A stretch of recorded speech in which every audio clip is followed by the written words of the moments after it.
우리 다 찾았으면 함께 합독해서 읽도록 하겠습니다.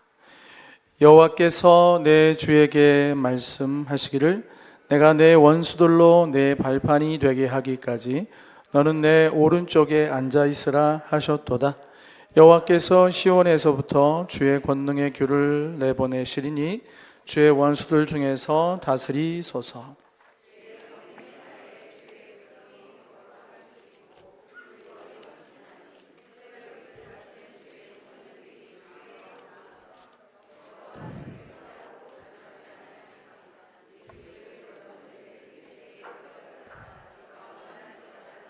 하셨도다. 아멘. 3절 한 절만 다시 한번 읽어보겠습니다. 다 함께 3절 시작. 주의 권능의 날에 주의 백성이 거룩한 옷을 입고 즐거이 헌신하니 새벽 이슬 같은 주의 청년들이 주께 나오는 도다. 아멘. 할렐루야. 오늘은 청년이란 제목으로 함께 말씀을 나누도록 하겠습니다. 우리 사랑하는 옆에 사람 한번 쳐다보시고, 이 사람은 청년인가? 나이를 불문하고 왜 나이가 많으시지만 청년 같은 분들이 있을 수 있거든요. 바라보면서 청년의 그 젊음과 생기가 느껴지는지 한번 보시기 바라요. 어떻습니까? 생기가 느껴집니까? 할렐루야. 네. 저와 여러분이 나이를 불문하고 청년 같은 삶을 살기를 축복합니다. 그런 삶이 가능할까요? 나이를 불문하고 청년 같은 삶을 산다는 게 불로초를 먹거나 한 것도 아닌데 가능하긴 한 걸까요?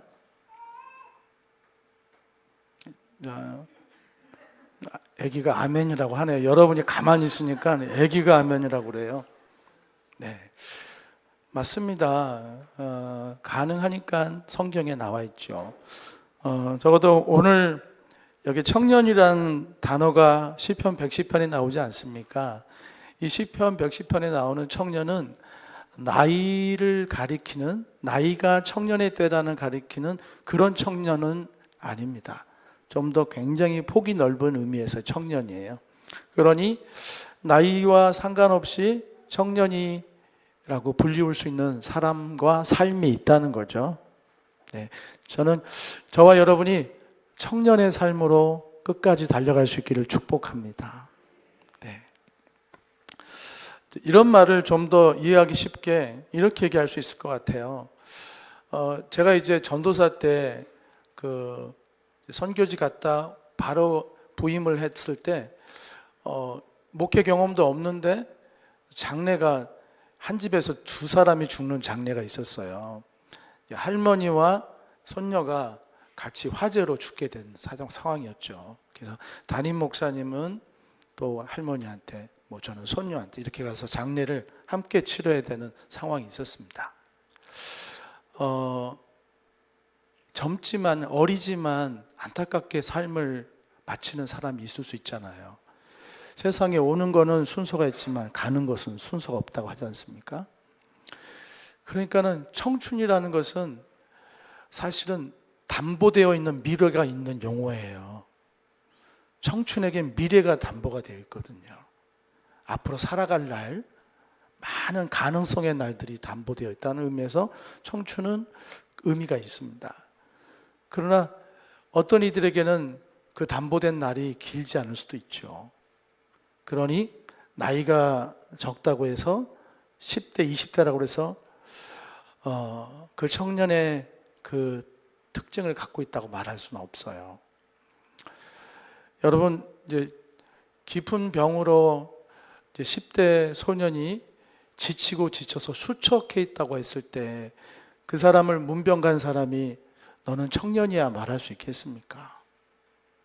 그 지쳐 시들어가고 있는 그 모습을 볼 때 병으로 나날이 말라가고 있는 그 20대, 10대 그 소년을 보고 있을 때 너는 청년이야 라고 말하기가 어렵죠. 그 힘겨워하는 모습을 볼 때 말이에요. 그러니 청년이란 말은 사실은 생기와 활력, 이 많은 것들을 포함하고 있는 용어입니다. 단지 나이에 가둬둘 수 있는 용어가 아니라는 거예요. 10대에서 30대 초반까지를 청년이라고 가둘 수가 없어요. 왜냐하면 그 안에 있어도 청년의 삶이 아닌 삶을 살아가는 사람들이 있을 수 있기 때문이죠. 꿈도 없고 열정도 없고 지쳐있는 사람에게는 청년이라고 부르기가 어려울 수 있습니다. 하지만 60대, 70대, 80대이지만 가슴이 뜨거운 사람, 아직도 해야 할 일이 자신 앞에 있는 멈출 수 없는 열정을 가진 사람들, 이런 사람들은 나이는 비록 그 오래된 나이에 갇혀 있지만 가슴은 청년인 거죠. 삶은 청년인 것입니다.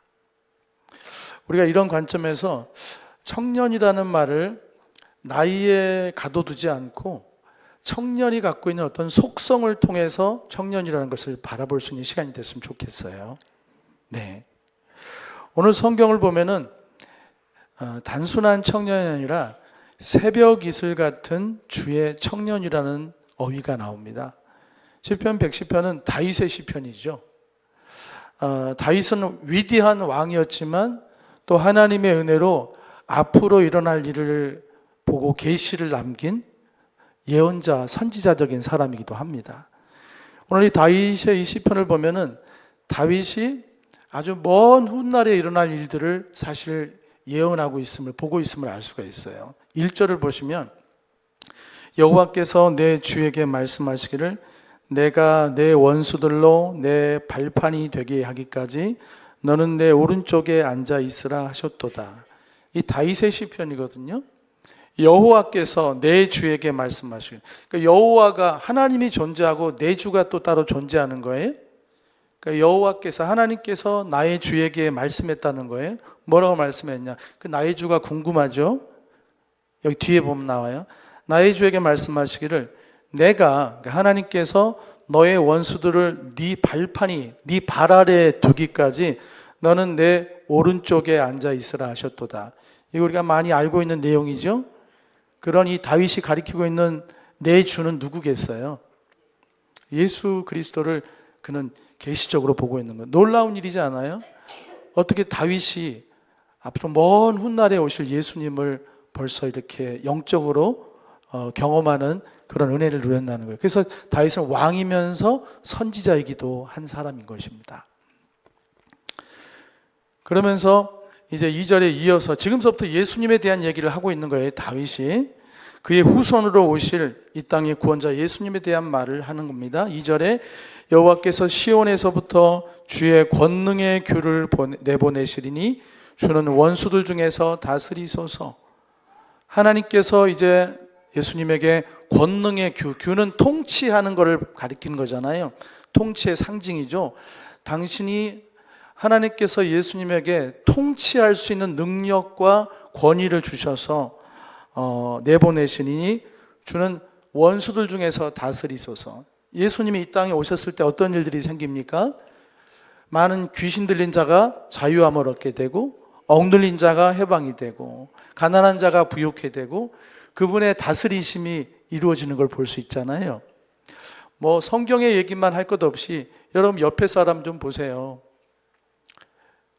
주님이 다스리는 사람입니다. 아니 좀 보시라고요. 주님 다스리는 사람 보기 싫어요? 보시면 어때서요? 다스리는 사람 같습니까? 아멘. 예. 보기만 해도 좋은 사람이잖아요. 그죠? 주님이 다스리는 사람. 주님이 다스린다고 항상 꼭 같지는 않습니다. 주님이 다스리지만 시험 들어서 헐떡헐떡거릴 때도 있고, 주님 다스리지만 지쳐 있을 때도 있고, 주님 다스리기 때문에 충만할 때도 있고, 중요한 것은 내 모습이 어떠하든 주님은 그분의 계획 가운데 나를 붙들고 계시고 이끌어가고 계시다는 거예요. 그러니 여러분 옆에 사람의 모습이 좀 시들해 보이더라도 여러분 놀라지 마십시오. 그런 중에도 주님이 다스리고 계시고 또 웃게 하실 것이고 힘있게 하실 것이고 새롭게 하실 것입니다. 주님의 다스림은 포기하지 않는 진실하고 영원한 다스림이기 때문에 그렇습니다. 자, 그러면서 이제 3절로 갑니다. 오늘 메인 절이 될 텐데요. 주의 권능의 날에 주의 백성이 거룩한 옷을 입고 즐거이 헌신하니 새벽 이슬 같은 주의 청년들이 주께 나오는도다 그랬습니다. 자, 주님의 권능의 날에 새벽 이슬 같은 주의 청년들이 주님께 나온다고 합니다. 권능의 날, 어떤 날을 가리키는 걸까요? 이 날이 되면 새벽 이슬 같은 주의 청년들이 주께 나온대요. 권능의 날에. 그러니 우리는 궁금할 수밖에 없어요. 도대체 주의 권능의 날은 어떤 날이고 언제 오는 것인가? 왜냐하면 그때 새벽 이슬 같은 주의 청년들이 나올 테니까. 두 번째 우리가 의문이 생기죠. 그 새벽 이슬 같은 주의 청년들은 어떤 사람들인 것인가? 그러니까 언제에 대한 의문도 있지만 누구일까 이 사람들에 대한 그런 의문도 있는 거죠. 자, 그러면 새벽 이슬 같은 주의 청년들, 주의 권능의 날에 먼저 이 사람들이 어떤 사람들인지부터 생각해 봅시다. 여러분, 새벽 이슬 보신 적이 있습니까? 새벽 이슬은 밤 사이에 내리는 거예요. 그렇죠? 그리고 해가 뜨고 나면 또 사라지고 그 밤이 지나고 나면 또 내리죠. 조용하지만 아침에 보면은 온 세상을 덮고 있는 게 새벽 이슬이죠. 그 새벽 이슬은 조용하게 어느 순간 밤을 통과하며 내려요. 하지만 온 지면을 덮는 수다한 물이기도 해요. 그러니까 여기서 말하는 새벽 주의 청년들은 새벽에 도역했던 주의 청년 한두 명을 말하는 게 아니에요. 수많은 허다한 주님의 청년들이 주께 나오게 될 것이라는 거죠. 그들은 전혀 예상치 못한 날에 밤을 통과하고 올 거라는 거예요. 밤을 지나서. 밤이 뭐겠어요? 힘겨웠던 시간들을 통과하고 이들은 호련히 등장하게 될 것이라는 것입니다. 그러니 여러분, 밤을 우리가 싫어할 수 있지만 밤은 새벽 이슬을 낳게 만드는 시간이기도 합니다. 그렇죠? 자, 이게 지금 예수님에 대한 얘기를 하고 있지 않습니까? 여기 또 주의 권능의 날이라고 앞에 소유격 주가 있잖아요. 그럼 이걸 예수님과 함께 비교해 봅시다. 주님의 권능의 날, 새벽 이슬 같은 주의 청년들이 나올 것이다. 주의 권능의 날. 주님만이 아시는 날 아니에요. 주의 권능의 날이니까. 제가 얘기할 수도 없잖아요. 주님이 말씀하셔야 돼. 주님의 권능의 날이니까. 주님이 말씀하셨어요. 언제 말씀하셨냐면은 사도행전에서 말씀하셨어요. 그분이 승천하시기 전에 오직 성령이 너에게 임하시면 너희가 권능을 받을 것이다.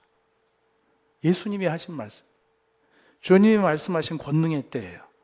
다른 어떤 선지도 아니라 주님이 당신의 입으로 말씀하신 거예요. 이때가 권능이 임할 텐데 그게 어느냐? 성령이 너에게 임하면 그때가 나의 권능의 날이 될 것이다. 그러면 이 말씀대로 과연 이루어졌을까요? 사도행전 1장에 권능의 날이 임하고 난 후에 헤아릴 수 없는 사람들이 그렇게 일어나게 됐나요? 일어나게 됐죠. 하룻밤새 3,000명이 회개하고 주님께 돌아가기도 하고 5,000명이 회개하기도 하고 열방을 향해 퍼져나가는 이들은 밤 같은 시간들, 예수를 믿는 자들은 죽임을 당할 수도 있는 두려워 떨면서 숨어 있었던 그런 밤 같은 패배감이 짙었던 그 시간을 지나서 성령은 오셨죠. 그 깊고 깃든 제자들에게는 그 어둠 같은 시간이었을 거예요. 예수님을 졸졸 따라다니면서 기적을 볼 땐 너무 좋았는데 오병이어 물고기 2마리와 보리떡 5개를 막 끊임없이 그게 또 생기고 생겨서 5,000명이 막 배불게 먹고 광야에서 막 기적의 잔치가 벌어졌잖아요. 죽은 나사로 막 냄새가 나는 썩은 지 3일 돼서 냄새가 나는 나사로를 살려낼 때 그 흥분이 어땠겠어요. 와, 이분은 진짜 바다에 풍랑이 있는 바다에 막 배가 막 금방이라도 뒤집어질 것 같은데 잠잠하라 말씀하시니까 바다가 고요해지는 걸 봤을 때 얼마나 가슴이 벅차올랐겠습니까? 이런 어마한 일을 겪었지만 예수님이 속절없이 십자가에 못 박혀 죽고 나자 그들은 두려움에 갇히게 되고 숨어 있을 수밖에 없었죠. 그리고 그들이 할 수 있는 것은 주님이 결국 남기신 예언처럼 간절히 기도하는 것밖에 없었습니다. 그래서 사도행전은 기도로 시작하죠. 간절히 기도했다라. 전심으로 기도했다고 말하죠. 그렇게 기도할 때 권능의 날이 그들에게 임했던 것입니다. 그랬을 때 이 밤을 뚫고 새벽 이슬 같은 허다한 자들이 주님 앞에 나왔습니다. 사랑하는 여러분, 오늘 이 말씀을 보면서 우리가 생각을 해봐요. 그러면 이 권능의 날들은, 주님은 이때 당신이 필요한 청년들을 다 일으키고 만 것인가? 더 이상의 청년들은 나올 수 없는 것인가? 주의 권능의 날은 더 이상 오지 않을 것인가? 라는 질문을 해볼 수밖에 없어요. 더 이상 주님의 권능의 날은 오지 않는다면 더 이상 주의 청년들도, 새벽 이슬 같은 청년들도 나오지 않을 것입니다. 여러분 생각은 어떠세요? 주의 권능의 날은 여전히 찾아올 수 있을까요? 여러분에게도 찾아올 수 있을까요? 옆 사람에게 축복합시다. 간절히 소원하건대 당신에게도 주의 권능의 날이 임하기를 축복합니다.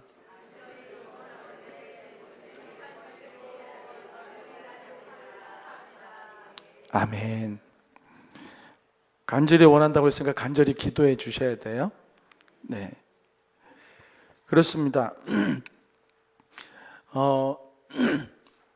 이렇게 권능의 날을 통하여서 이 나오는 사람들, 이 사람들은 새벽을 뚫고 나오는 사람들이에요.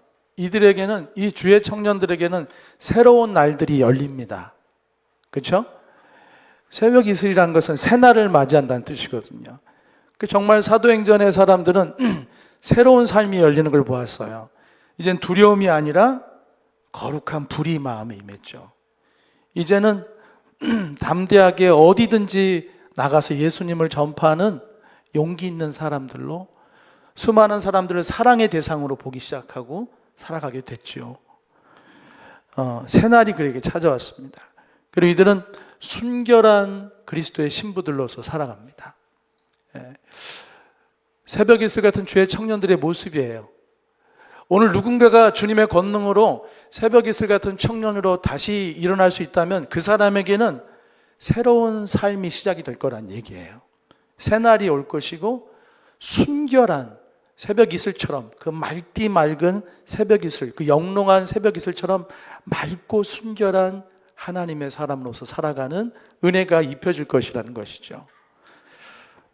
뿐만 아니라 그들을 통해서 주님께서 크신 일을 이루어 가실 줄 믿습니다. 여러분, 우리가 한 가지 기억했으면 좋겠어요. 그럼에도 불구하고 우리가 사실은 갈망하지 않고 있고, 사실은 이런 일에 대해서 좀 느슨해져 있는 것이 사실입니다. 그래서 오늘 하나님께서 이 말씀을 우리에게 주신 것 같습니다. 성경을 보면 누가복음 5장에 예수님께서 이제 제자들, 바리새인들과 더불어서 이제 어떤 일들에 대해서 얘기하는 게 나오는데, 예수님의 제자들은 금식을 하지 않는 거예요. 근데 다른 이들이 볼 때는 요한의 제자도 자주 금식하고 바리새인의 제자들도 자주 금식을 해요. 예수님은 그렇지 않는 거죠. 그래서 예수님에게 따지는 거죠. 왜 당신의 제자들은 먹고 마십니까? 금식을 안 하고. 예수님께서 뭐라고 그래요? 좀 특별한 대답을 하십니다. 34절에 예수께서 그들에게 이르시되 혼인집 손님들이 신랑과 함께 있을 때 너희가 그 손님으로 금식하게 할 수 있느냐? 지금 혼인집 손님들이 신랑과 함께 있는데 즐거움을 나누며 기쁨을 나누는 자리에 거기서 금식할 수 있겠느냐? 말이 안 되는 소리죠. 거기서는 함께 즐겨야죠.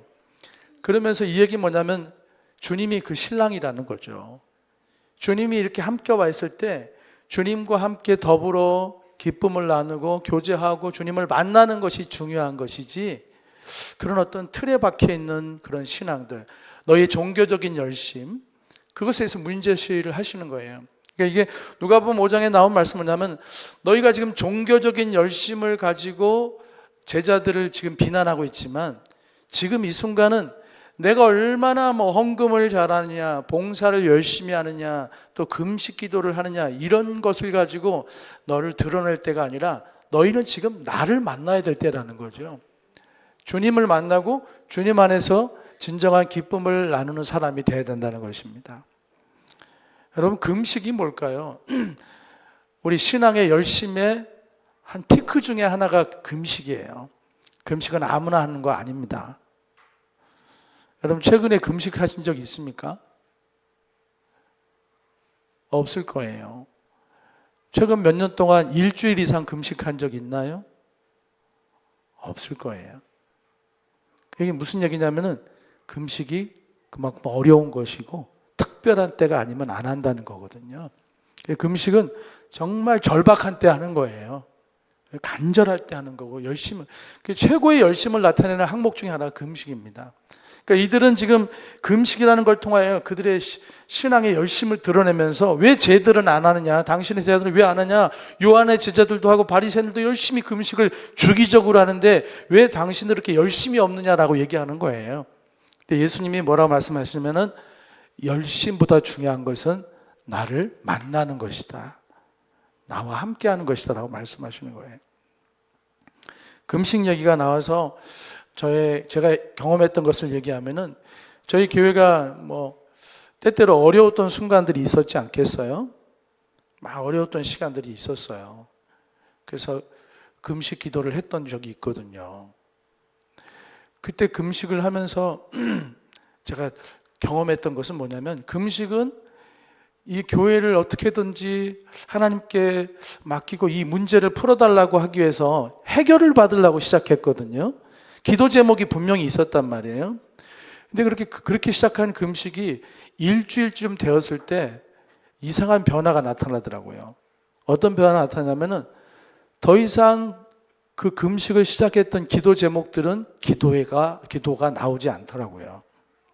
그리고 그냥 그때는 예배를 어디서 드렸냐면 저 사택 거실에서 드렸어요. 거기서 예배를 인도하는데 그냥 이 강대 앞에 서면 그냥 눈물이 나는 거야. 그냥 눈물이 나서 잘 말을 잇기가 어렵게 되더라고요. 그러면서 하나님이 저의 죄를 보게 하고 저를 회개하게 만들고, 저는 문제를 풀어달라고 기도를 시작했는데, 금식을 시작했는데, 하나님은 그게 아니라 나를 회개시키고 나를 만나 주셨어요. 그러고 나서부터는 더 이상 이 기도 제목은 중요하지 않더라고요. 금식 기간에 교회를 떠난 성도도 있었어요. 18일째 교회를 떠나겠다고 찾아온 사람도 있었어요. 환장할 일이죠.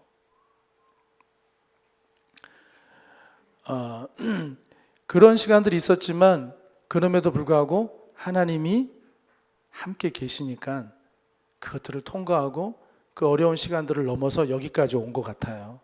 그 금식은 열심이 아니라 하나님을 만날 때 빛나는 거예요. 예수님 그 말씀하시는 거예요. 너희의 열심이 중요한 게 아니라 지금 내가 너희 앞에 와 있지 않느냐, 나를 만나고 나를 경험하고 나와 함께 기쁨을 나누는 것이, 그걸 내가 주려고 왔는데 나를 못 보고, 주인공을 못 보고 자꾸 엑스트라들하고 만나가지고 무대만 만지고 있으면 어떡하냐. 주인공이 왔으면 주인공을 만나야죠. 자꾸 무대 배경만 보고 앉아가지고 있으면 안 되죠. 사랑하는 여러분, 그런데 오늘 예수님께서 이 사건 앞에 중요한 말씀을 하세요. 뭐라고 말씀하시냐면은, 새 포도주는 새 부대에 넣어야 할 것이니라, 이 말씀을 하세요. 여러분 잘 아시잖아요. 새 포도주를 갖다가 헌 부대에 넣으면 어떻게 돼요? 새 포도주는 발효가 일어나서 부글부글 이러잖아요. 헌 부대에 넣으면 터지겠죠. 그러니까 새 포도주는 어디다 넣어야 돼요? 새 부대에다 넣어야 돼요.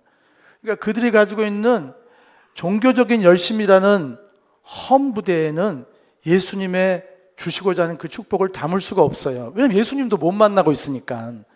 예수님은 그들에게 새 포도주로 만나주려고 하시는데, 예수님은 안 만나고 금식 얘기만 하고 앉아있고 자기 종교적인 열심만 얘기하고 있으니까, 그 예수님께서 새 부대를 준비하라고 말씀하시는 거예요.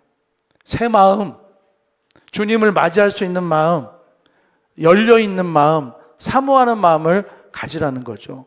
주님을 신뢰하는 마음 말이죠.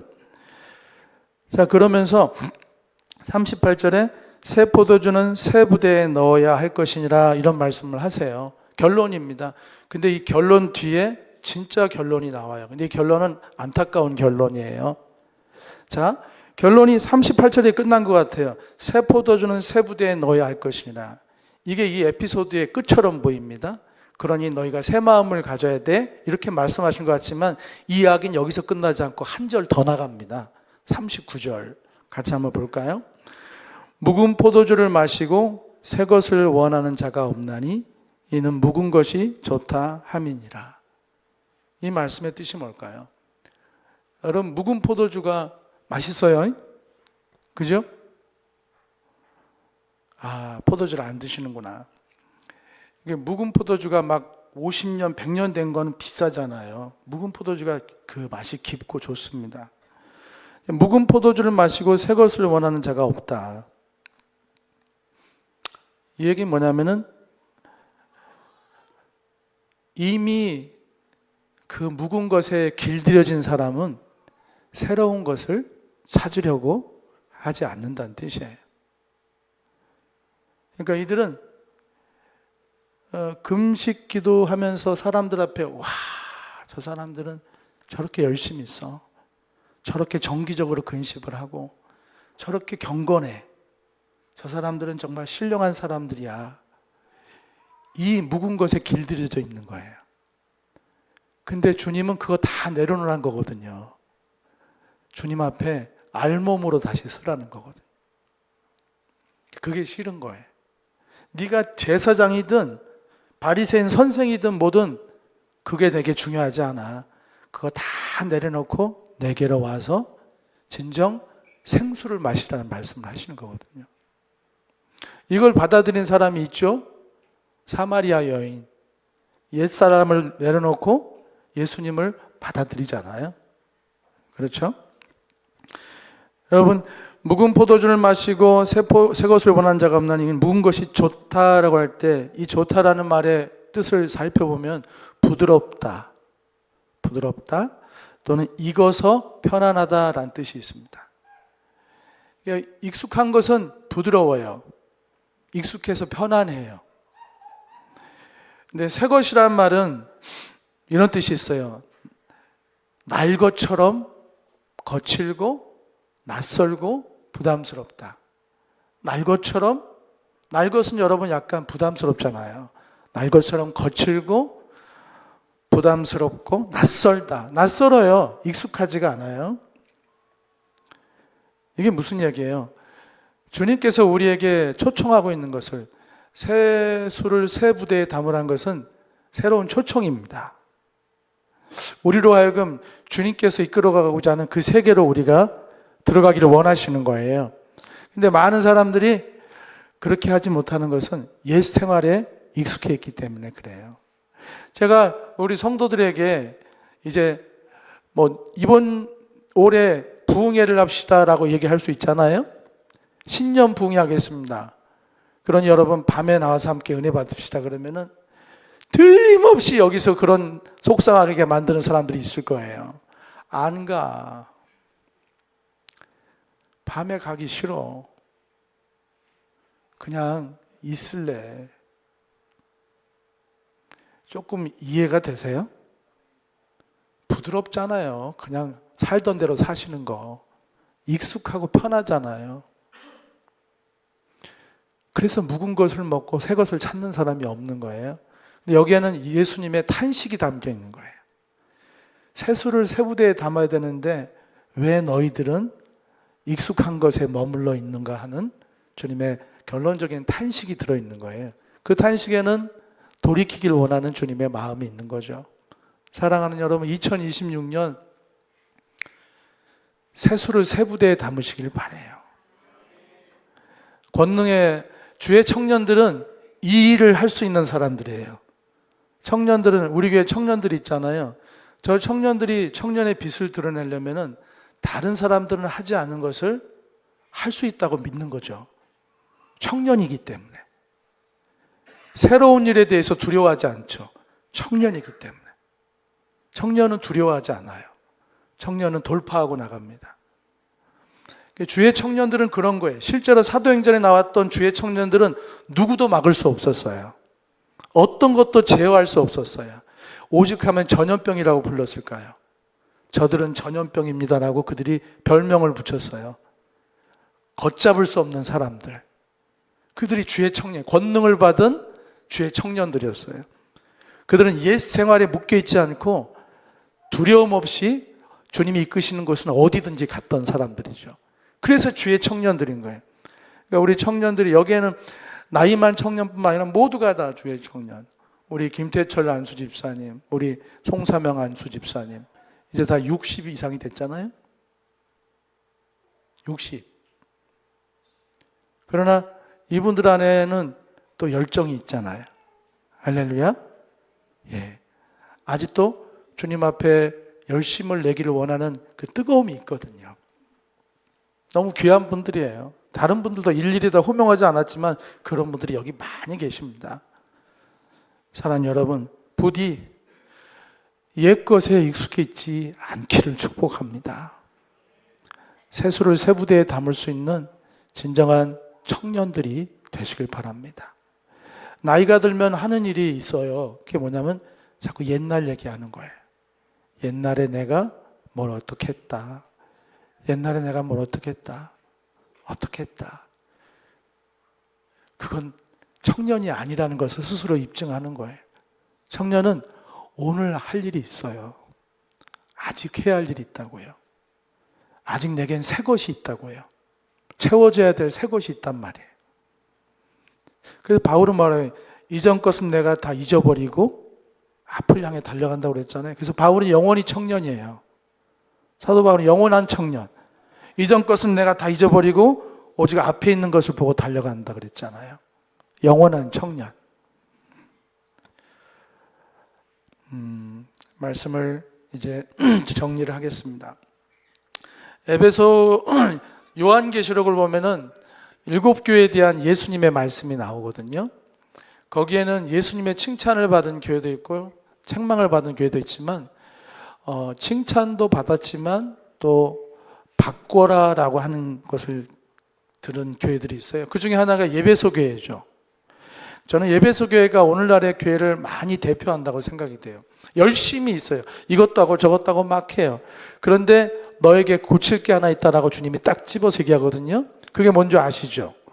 에베소 교회한테 다 너가 열심히 있고 분별력도 있고 열심히 하려고 인내하는 것도 내가 알겠는데 근데 잠은 안 되는데 근데 한 가지 고쳐야 된다. 그게 뭐라고 그랬죠? 처음 사랑을 너가 잊어버렸다고 그러죠. 근데 거기 보면 예수님의 책망이 들어있지만 예수님의 간절한 바람이 있는 거예요. 그들이 변화됐으면 하는 바람이 들어있는데 이런 말씀을 하세요. 그러나 너에게 나무랄 것이 있다. 그것은 내가 처음 사랑을 버렸다. 그러므로 네가 어디에서 떨어졌는지를 생각해 내서 이런 말씀. 네가 어디에서 떨어졌는지를 생각해 내라. 어디에서라는 것은 시점이 있는 얘기잖아요. 어디로 이렇게 전치사 from을 썼어요. 어디로부터 떨어졌다는 얘기거든요. 네가 어디로부터 네가 떨어졌게 됐는지 생각해 내야 돼. 너의 원래 있던 자리가 어디냐는 얘기예요. 처음 사랑을 말씀하신 다음에 그곳이 어디겠어요? 주님을 향한 사랑이 뜨거웠던 그곳이었겠죠? 그 모습, 그 삶, 그 신앙의 모습이 있었을 거 아니에요? 네가 떨어졌던 그곳을 생각해내라는 거예요. 이것은 청년이 아닌 노년이 된 이후에 추억하는 게 아니라 추억을 목적으로 곱씹으면서 그때 내가 그랬었지 이게 목적이 아니라 뭐가 목적이냐면 돌아가기 위한 목적이에요. 네가 떨어진 곳을 생각나게 해서 회개하고 그 다음에가 중요해요. 그 다음에 뭐라고 나와 있냐면 처음에 하던 일을 하여라 그래요. 그러니까 예수님께서 에베소 교회가 네가 다 좋은데 처음 사랑을 잊어버렸구나. 너 회복해야 돼. 그러면서 말씀하셔요. 너가 원래는 어디에 있었는지 어떤 사람이었고 어떻게 믿음 생활했는지를 생각해내봐. 생각해내야 돼. 응? 생각해내야 돼. 그리고 다시 그때 처음에 하던 일을 해봐. 그러니까 한 번 식어진 신앙이 뜨거워지기는 어렵다고 생각할 수 있거든요. 근데 그거를 회복할 수 있는 길은 뭐냐면 그때 하던 일을 다시 하는 거예요. 불 주시면 할게요. 이게 아니라 그때 하던 일을 다시 해나갈 때 처음 사랑이 회복된다는 주님의 약속이거든요. 사랑하는 여러분, 저나 여러분이나 주님을 뜨겁게 사랑했던 적이 있죠? 우리 옆에 사람에게 물어봐요. 주님과 사랑이 제일 뜨거웠던 때가 언제였어요? 라고 물어보시고 꼭 답을 들으세요. 몇 살 때라든지 그걸 한번 얘기를 해주세요. 주님과 사랑이 제일 뜨거웠던 때가 언제였었냐고 물어보시고 답을 꼭 들으세요. 네, 언제요?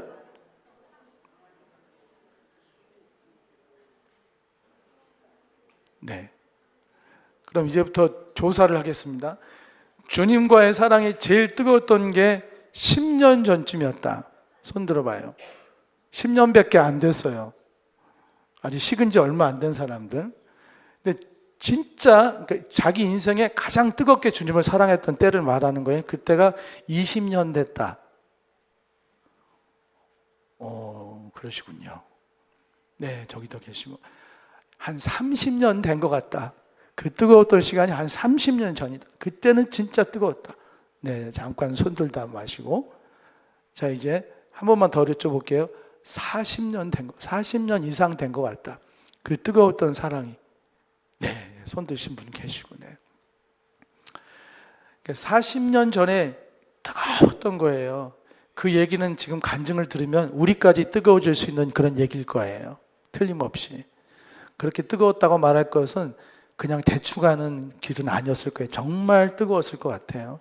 근데 그게 문제는 40년 전이고 30년 전이고 20년 전이고 청년들 같은 경우에는 몇 년 전일 수도 있어요. 몇 년 전. 근데 여러분 그 뜨거웠던 시간들이 지금은 그게 돌아올까 싶어요. 너무나 힘들어서. 너무 아득하게 느껴지잖아요. 근데 예수님 뭐라고 그러냐면은 너는 처음 사랑을 회복해야 되라고 말씀하시면서 그러려면은 다시 그때를 생각해내야 돼. 그때 네가 어땠었는지를 그게 1단계예요. 그걸 생각을 해내야 돼. 왜냐하면 잊고 살 수도 있으니까.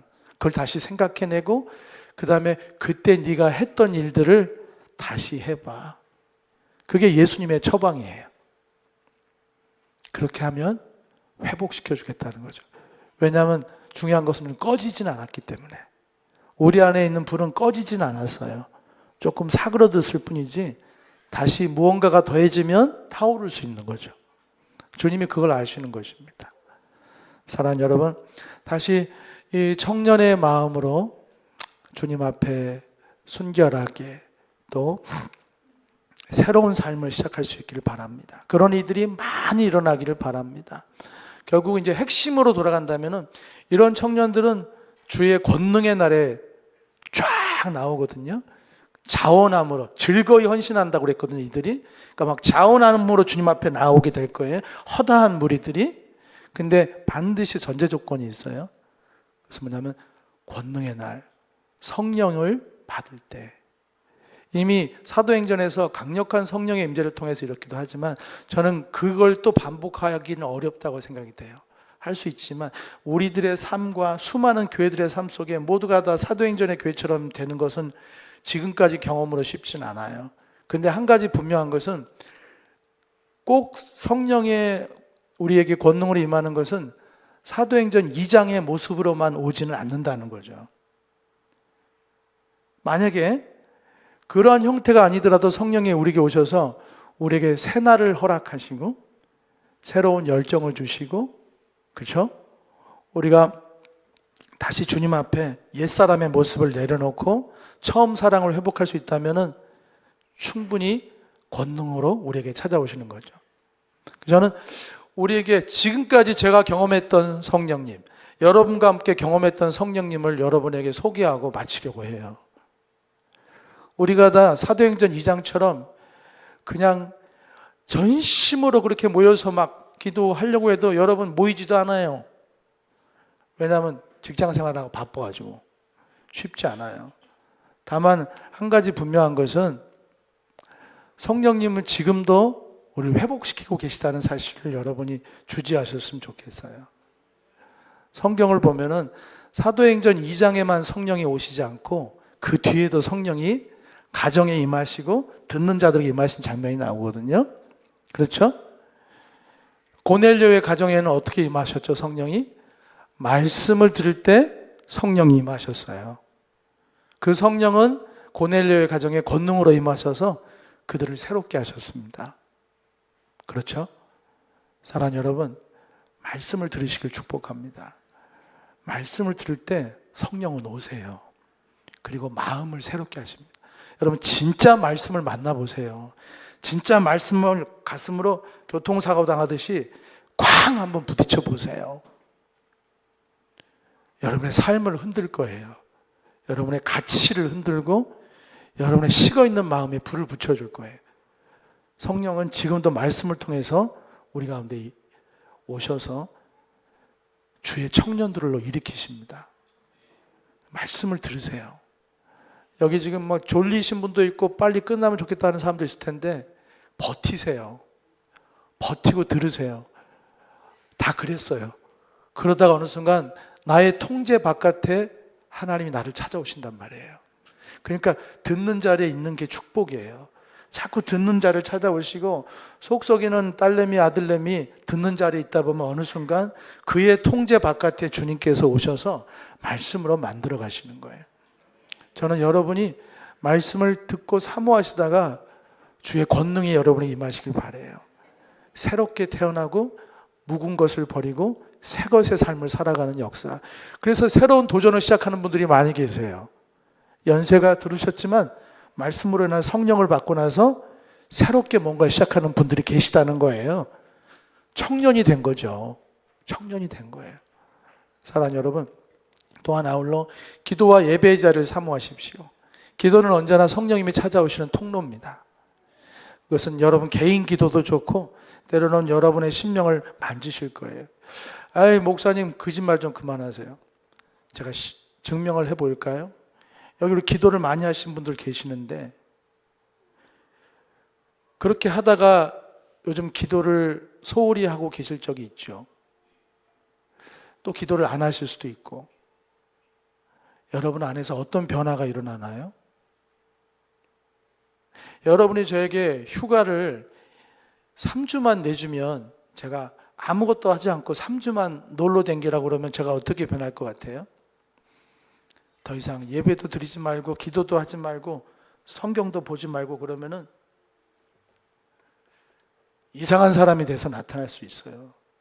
여러분이 지금 누리고 있는 이것이 그래도 여러분이 기도하는 가운데 하나님이 이슬처럼 여러분에게 은혜를 주고 계시는 거거든요. 여러분의 말씀을 통하여서.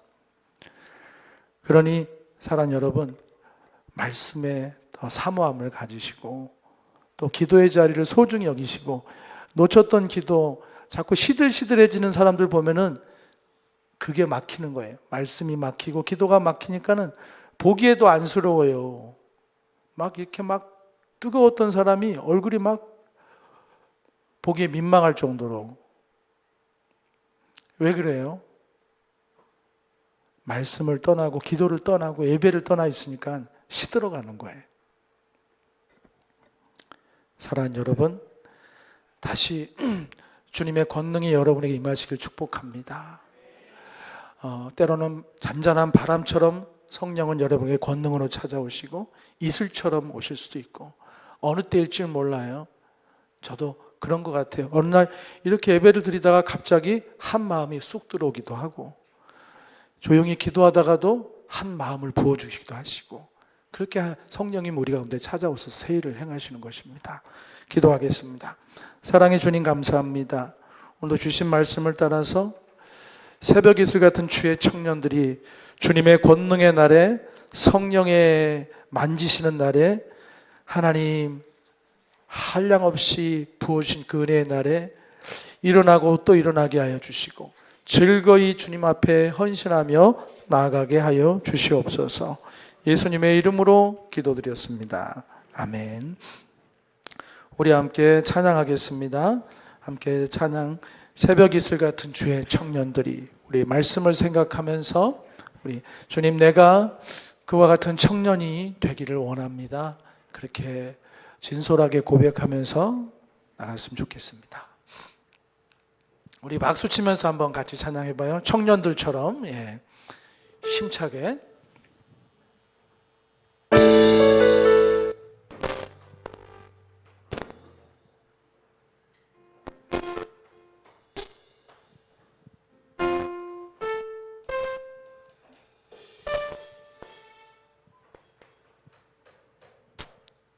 네.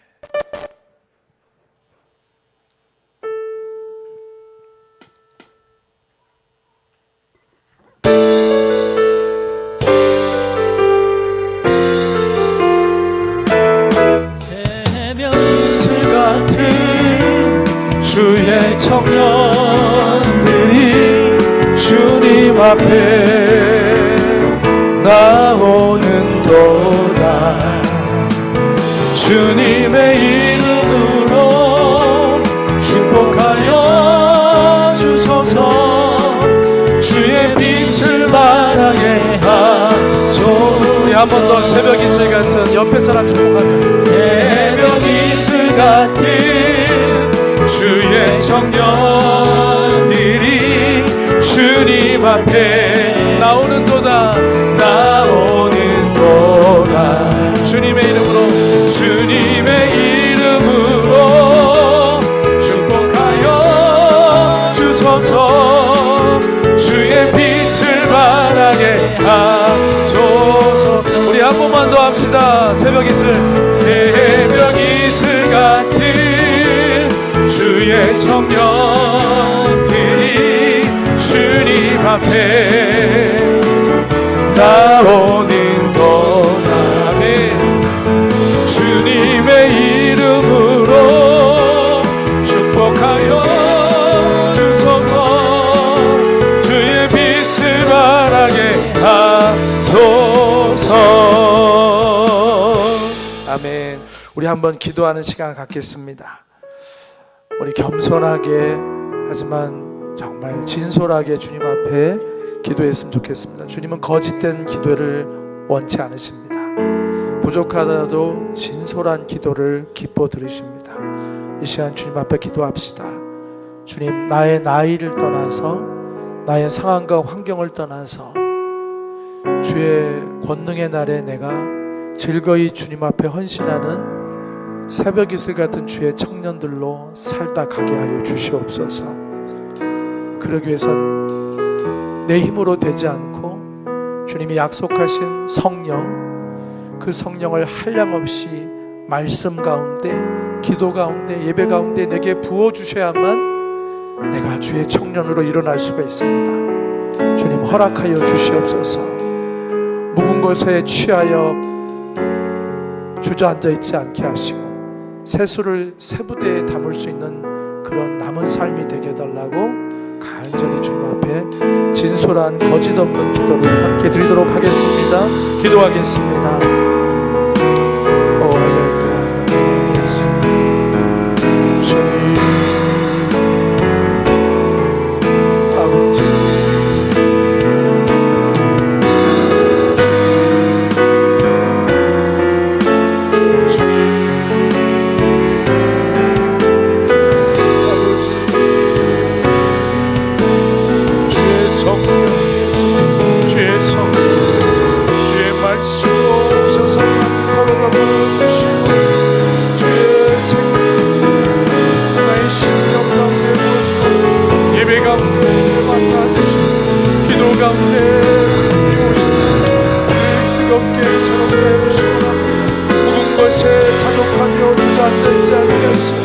새것을 담을 수 있는 마음, 새것을 담을 수 있는 믿음, 새것을 담을 수 있는 거룩한 도전의 마음 우리에게 허락하여 주시기를 원합니다. 오 하나님, 2020년에 우리 모든 성도들이 주의 권능의 날을 맞이하여 새로운 비전을 누리기를 원합니다. 세수를 새롭게 담는 자들 되기를 원합니다. 주님 함께하여 주시옵소서. 주님 새롭게 하여 주시옵소서. 오직 주의 성령이 임함으로 즐거이 주님 앞에 나가게 되기를 원합니다. 새벽 이슬처럼 긴 밤을 지나 주님 앞에 새롭게 드려지기 원합니다. 주님 역사하여 주시옵소서.